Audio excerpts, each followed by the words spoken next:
My sister broke all my son's birthday gifts while everyone laughed. Then my father took off his wedding ring and said 4 words that changed our family forever. The first present hit the wall at 3:47 p.m. on a Saturday afternoon in November. My sister Amy grabbed it from my 5-year-old son Tyler's hands, a wrapped box with dinosaurs on the paper, the one from his best friend Lucas, and hurled it across my living room with enough force that the impact left a dent in the drywall. The sound of shattering glass cut through the birthday party like a gunshot. Everyone froze.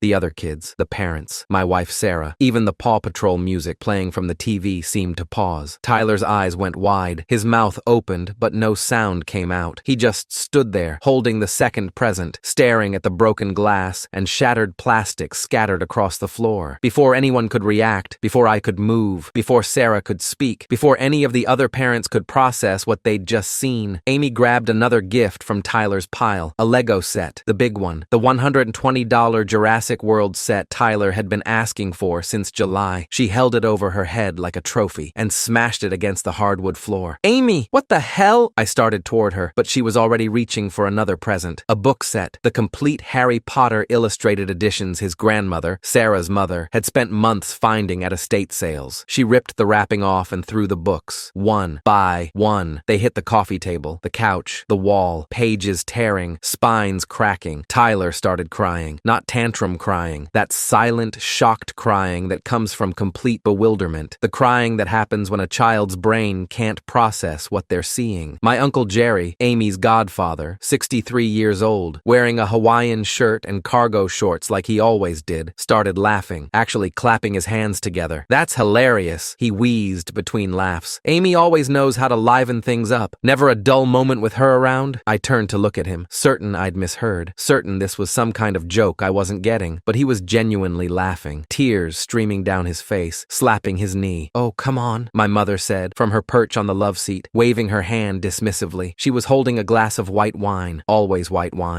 from a box, always more than she should. "It's just stuff. Tyler's too sensitive anyway. Kids these days get so worked up over nothing." I stared at her, at this woman who'd given birth to me 32 years ago, who'd raised me, who was now sitting in my living room watching my son sob while his birthday presents were destroyed and acting like it was an overreaction to be upset. "He's always been dramatic," Mom continued, taking another sip of wine. "Remember his 3rd birthday? He cried for an hour over, what was it, a balloon popping? Something ridiculous. So sensitive." Amy smirked, dropping another shattered gift, a toy car that Lucas's parents had spent real money on. "Kids these days are so soft, can't handle anything." Something inside me went cold, not hot with rage, cold, like ice water in my veins, like something fundamental had shifted and would never shift back. "Everyone out," I said quietly. The room went silent. Even Tyler stopped crying for a second, startled by my tone. "What?" Mom turned to me, her wine glass pausing halfway to her lips. "Don't be ridiculous. We're family. We're celebrating." I said, "Get out. All of you." I looked around the room, except Dad. My father Raymond had been sitting at the dining table the whole time, silent, watching, not laughing, not defending anyone, just sitting there with his hands folded on the table, his face carved from stone. He was 70 years old but looked ancient right now, weathered, like he'd aged a decade in the last 5 minutes. "Honey, you're overreacting," Mom said, setting down her wine with exaggerated care. "Amy was just playing around. It's a joke. You know how she is." "Playing around?" My voice rose despite my attempt to stay calm. "She destroyed my son's birthday, and you're defending her. Again. She's your sister. She's a bully," I snapped, "and you've enabled her our entire lives. Every cruel thing she's ever done, you've excused. Every person she's hurt, you've told to get over it. Every time someone complained, you've made them the problem instead of her." Amy rolled her eyes dramatically. She was 35 years old, 3 years older than me, but she acted like a teenager, always had. "God, you're such a baby, Nathan. It's a few toys. I'll buy him new ones. Will you?" I pulled out my phone. "Because I've been documenting things for months, since August actually. When I finally accepted that this wasn't going to change on its own, the room went quiet. Even Jerry stopped laughing. I opened a folder on my phone. I'd labeled it Evidence, but never thought I'd actually use it. Never thought it would come to this, but here we were. "Last Thanksgiving," I said, scrolling through screenshots. "You told everyone at the dinner table that I got fired from my job, that I was unemployed and living off Sarah's income. You said it loudly in front of 20 people, including my boss who we'd invited." Amy's smirk faltered slightly. "Except I didn't get fired. I got promoted. I'd just been promoted to senior project manager the week before. But you lied. You stood there and lied to humiliate me because you couldn't stand seeing me succeed. That was a misunderstanding misunderstanding. No, it wasn't. I pulled up text messages. I have the texts between you and your friend Melissa, where you specifically said, and I quote, "Can't wait to embarrass Nathan at Thanksgiving. He thinks he's so much better than me with his fancy job. Time to take him down a peg." Mom's face was going pale. That's taken out of context. "At Mom's 60th birthday party," I continued, "you accidentally spilled an entire glass of red wine on Sarah's dress, the vintage dress her grandmother made, the one she'd been searching for in her grandmother's things for years after she died, the dress that can't be replaced." Sarah was standing next to me now, holding Tyler, who'd buried his face in her shoulder. Her voice was steady but cold. "You laughed when it happened, said oops, and walked away." "I have the text messages," I said, pulling them up. "Messages where you bragged to 3 different friends about ruining Sarah's dress on purpose. You sent a photo of her crying and wrote, 'Mission accomplished.'" Amy's face was going red now. "You're taking everything out of context. You always do this. You always twist things to make me look bad. And last year," I continued, my voice getting quieter but somehow more intense, "when Tyler's first birthday cake got accidentally knocked over right before we were going to sing happy birthday. Remember that?" Mom shifted uncomfortably. "That was an accident." Amy bumped the table. "Security footage says otherwise." The room went dead silent. I pulled up a video on my phone, hit play. The footage was grainy, but clear enough. Amy walking past the table where Tyler's birthday cake sat. A custom cake Sarah had spent hours decorating with dinosaurs and volcanoes because Tyler was obsessed with both. In the video, Amy paused, looked around to make sure no one was watching, then deliberately shoved the table hard. The cake toppled off, landed upside down on the floor, completely destroyed. Then she walked away and 30 seconds later came back acting surprised, saying, "Oh no, what happened?" "You pushed it," Sarah said, her voice shaking. "You destroyed our baby's first birthday cake, on purpose." "That video doesn't show anything. It shows you checking to make sure no one was looking before you shoved the table," I said. "And this isn't even everything. I have documentation going back 5 years. Every cruel comment, every lie, every time you've sabotaged something important to me or Sarah or Tyler." "Nathan, you're making this up," Mom said, but her voice lacked conviction. She was looking at Dad now, some unspoken communication passing between them. "No, Margaret," my father's voice cut through the room like a knife. "He's not." Everyone turned to look at him. He'd stood up from the dining table and was walking slowly into the living room. His hands were shaking, but his face was calm, resolved. "I've watched you enable Amy for 35 years, Dad said to Mom, and his voice had a quality I'd never heard before. Not anger, something sadder, something final. "I've watched you excuse every cruel thing she's ever done. I've watched you gaslight our son, and now our grandson, into thinking they're too sensitive, too dramatic, too emotional, when really you just refuse to hold your daughter accountable for being a bully." "Raymond," Mom started. "I found the journal," Dad said quietly. Mom went rigid, actually rigid, like she'd been electrocuted. "What journal?" I asked, looking between them. Dad's eyes never left Mom's face. "Your mother has been keeping a journal for years, since Amy was 17, writing down every time Amy hurt someone, every lie she told, every person she manipulated, dates, details, names of witnesses." My stomach dropped. "What?" "She knew," Dad said. "She always knew. She documented everything because she knew it was wrong. She knew Amy was hurting people, but she never did anything about it. She just kept writing it down and making excuses." "That's private," Mom shrieked, her wine glass shaking in her hand. "You had no right to read my personal journals." "You documented abuse and did nothing," Dad said, his voice rising for the first time. "You chose her cruelty over everyone else's pain, over your son's pain, over your daughter-in-law's pain, over your grandson's pain. You knew and you didn't care." Amy laughed nervously. "This is insane. You're all insane. It's a fucking birthday party. Get over it." Dad turned to look at her, really look at her, and whatever she saw in his face made her stop laughing. Then he reached down to his left hand, to the gold wedding band he'd worn for 40 years, the one that had never come off, even when he'd broken his hand falling off a ladder 15 years ago, and the doctors had to use soap to get it over his swollen knuckles. He twisted it, pulled it. It resisted for a second. 40 years of wear had made it tight, but he kept pulling until it slid off. He held it up so everyone in the room could see it. The gold band, catching the afternoon light streaming through the windows, a symbol of 4 decades of marriage. Then he threw it at Mom's feet. It hit the hardwood floor with a tiny metallic sound and rolled under the couch. The room went absolutely silent. Tyler stopped crying. Sarah stopped breathing. Even Jerry stopped existing for a moment. "Raymond," Mom whispered. The wine glass slipped from her hand and shattered on the floor, red liquid spreading across the hardwood like blood. What are you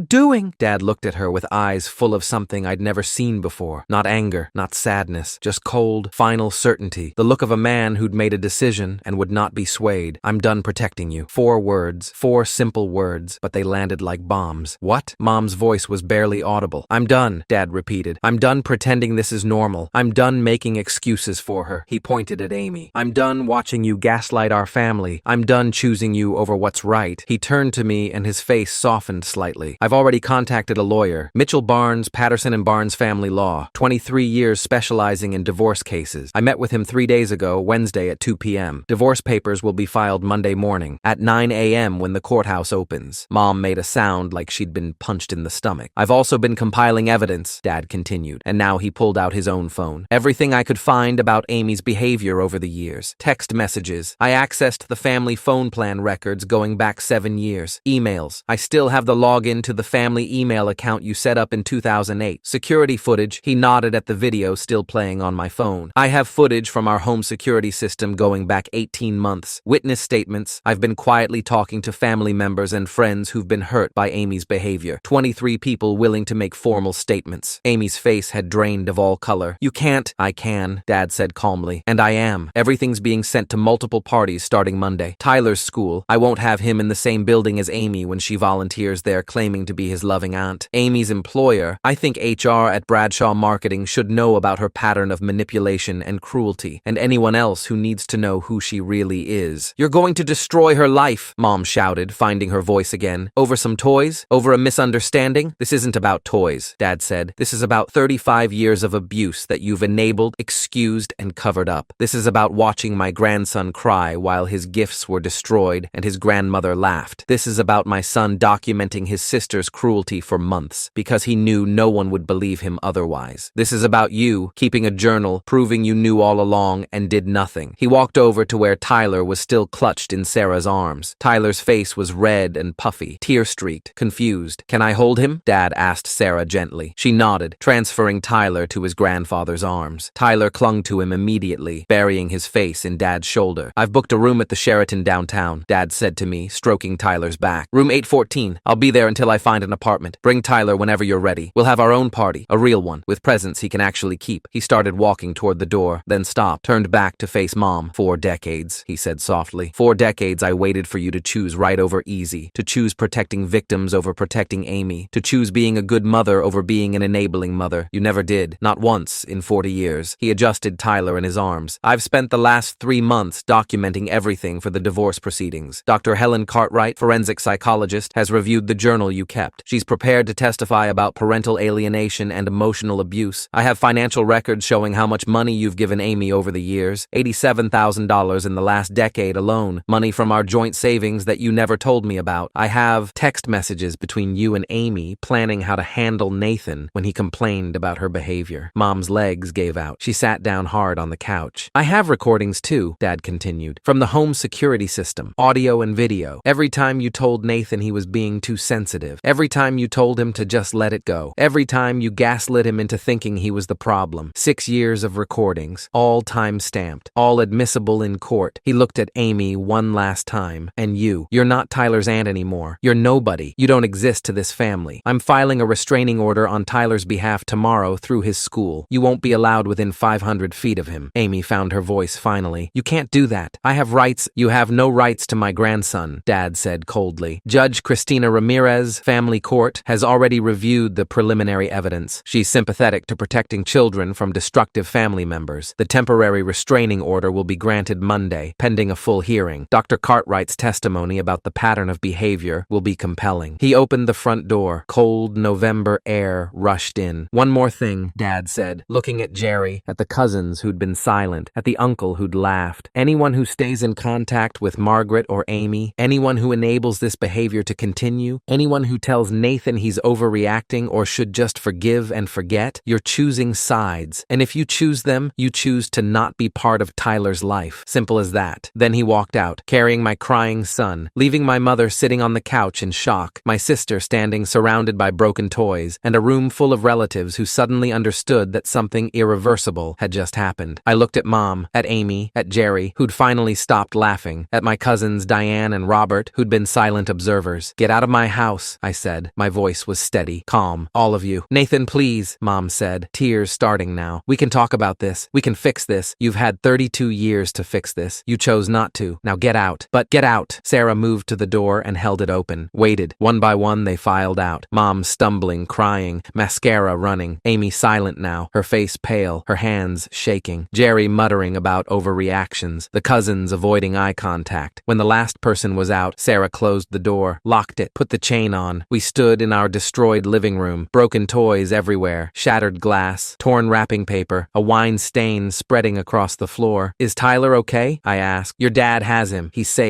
Sarah's voice was shaking. Nathan, what just happened? I don't know, I said honestly. But I think my dad just ended his marriage to protect our son. My phone buzzed. A text from Dad. Tyler's okay. We're getting ice cream. Come whenever you're ready. Bring the other presents. The ones Amy didn't destroy. We'll open them together. Another buzz. A different number I didn't recognize. Mr. Hayes, this is Mitchell Barnes, your father's attorney. He's asked me to reach out to you directly. We need to discuss the restraining order against your sister and the evidence you've been collecting. Can you come to my office Monday at 10 a.m.? My paralegal will email you the address. I showed the texts to Sarah. Your dad really did this, she said. He really left her after 40 years. Because of Tyler. Because of you, Sarah corrected. Because he finally saw what your mother has been doing to you your entire life. We started cleaning up, sweeping glass, picking up torn paper, salvaging the presents that could be saved. At 5:23 p.m., my phone rang. Mom, I didn't answer. A voicemail appeared. I listened on speaker. Nathan, please, you have to understand. Amy didn't mean, I know she went too far today, but she's still your sister. And your father, he's not thinking clearly. He's upset, but he'll calm down and realize he's making a mistake. We can fix this. We're family. Family forgives. That's what family does. Please call me back. Please. I deleted it. At 6:47 p.m., Amy texted, you're going to regret this. You've destroyed our family over a few toys. Mom's devastated. Dad's having some kind of breakdown. And for what? Because I made a joke? You're pathetic. I screenshotted it and sent it to Mitchell Barnes's email address that had come through, added it to the evidence folder. At 7:15 p.m., Sarah's parents arrived. They'd been at a wedding and had missed the party. When we told them what happened, Sarah's mother started crying. Not for my mother, for Tyler. That poor baby, she said. On his birthday. How could anyone do that? Easily, I said. When you've been enabled your entire life and never faced consequences. We drove to the Sheraton at 8:30 p.m. Dad had ordered room service. Pizza, chicken tenders, fries, Tyler's favorite foods. He'd also gone to Target and bought replacements for some of the destroyed gifts. A new Lego set, new books, a toy truck. Can we do cake? Tyler asked, his eyes red from crying but brightening at the sight of presents. Absolutely, Dad said. I got a cake from the bakery downstairs. Chocolate with dinosaurs. Sound good? Tyler nodded enthusiastically. We sang Happy Birthday in a hotel room. Tyler blew out candles on a store-bought cake, opened presents without anyone smashing them, laughed at his grandfather's terrible dinosaur impressions. It wasn't the party we'd planned, but it was better, because everyone there actually cared about Tyler, actually wanted him to be happy, actually protected him instead of protecting his abuser. At 10:47 p.m., after Tyler had fallen asleep on the hotel bed, clutching his new T-Rex toy, Dad pulled me aside. I need to show you something, he said quietly. He pulled out his phone and opened a folder. Inside were photos, hundreds of them. Pages from Mom's journal photographed page by page. I started reading. March 15th, 2007. Amy told Jessica's friends that Jessica was sleeping with her boyfriend. Wasn't true. Jessica tried to confront Amy, but Amy denied it. Jessica lost all her friends. Amy laughed about it. October 3rd, 2009. Amy stole money from her roommate's wallet, $200. Roommate accused her, but Amy blamed another girl in the dorm. Other girl got kicked out of school. Amy bought herself new shoes with the money. June 12th, 2012. Amy sabotaged Nathan's job interview by calling the company pretending to be a reference and giving a bad review. Nathan didn't get the job. Amy told me she did it because she was jealous of his degree. November 8th, 2015. Amy destroyed Nathan's college thesis on purpose. Spilled coffee on his laptop. He had to rewrite 40 pages in 2 weeks. Barely graduated on time. Amy said it was an accident, but I saw her smile after. Page after page, year after year, detailed documentation of cruelty, and at the bottom of every entry in my mother's handwriting, talk to Amy. She promises she'll be better. I'm sure it was just a misunderstanding. She knew, I whispered, the whole time. She's known since Amy was 17, Dad said. I found the first journal in her closet when I was packing to leave. Then I found 6 more, spanning 18 years, every cruel thing documented, every victim named, and every time she did nothing except tell Amy to be better. Why didn't you ever say anything? Because I didn't know, Dad said, and his voice cracked. She hid them, kept them locked in a box in her closet. I only found them because I was packing my things to leave and the box fell. When I started reading, I couldn't stop. I spent 6 hours going through all of them. 18 years of evidence that she knew exactly who Amy was and chose to to protect her anyway. What are you going to do with them? Dr. Cartwright has copies. So does Mitchell Barnes. And now you do. They're evidence of knowing, willful enablement of abuse. In the divorce, they'll show a pattern of choosing Amy over everyone else, including you. In the restraining order case, they'll show documented evidence that Amy has been a danger to others for nearly 2 decades. He closed the folder. Your mother made her choice a long time ago, Nathan. Today, she just had to face the consequences. And I had to face that I've been complicit by staying with her, by letting her gaslight you, by not protecting you sooner. His eyes filled with tears. I'm sorry. I should have done this years ago. Dad, I watched her destroy you growing up, watched her make excuses for Amy while you were the one who got in trouble for reacting to Amy's cruelty. I told myself it would get better, that you'd grow up and move out and be free of it, but then you had Tyler, and I watched it start again, watched her excuse Amy's behavior toward Tyler, and I realized it would never stop unless I stopped.